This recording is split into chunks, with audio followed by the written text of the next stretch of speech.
রবিবারের দুপুরে মাংস ভাত খেতে কার না ভালো লাগে। আজকে আমি সবার সঙ্গে শেয়ার করব চিকেনের রেসিপি। প্রথমে 100 গ্রাম মতো আদা বেটে নিলাম, তারপর একটা গোটা রসুন বেটে নিলাম, এরপর শুকনো লঙ্কা বেটে নিলাম 4-5টা মতো। এরপর আলুগুলোকে নুন হলুদ দিয়ে ভেজে নেব। এরপর সেই কড়াইতে গোটা গরম মশলা দিয়ে দিলাম, এরপর 1 চামচ মতো চিনি, 4-5টা মতো পেঁয়াজ কুচি,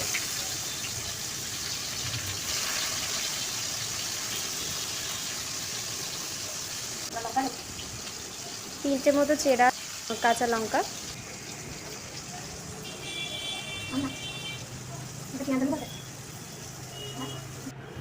দুটি মাঝারি সাইজের টমেটো কুচি,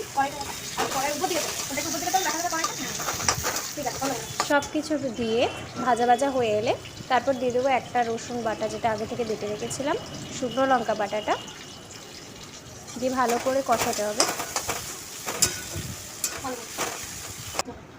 এরপর দিয়ে দেবো 100 গ্রাম মতো আদা বাটা,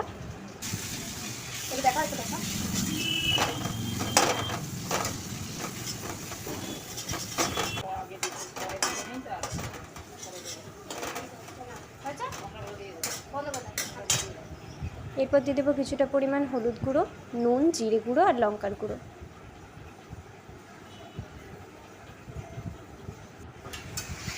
এরপর মাংসগুলো দিয়ে দেবো।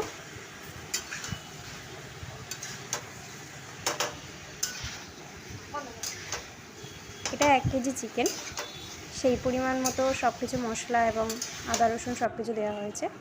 মাংসটা কিছুটা সেদ্ধ হয়ে এলে ভেজে রাখা আলুগুলো দিয়ে দেবো।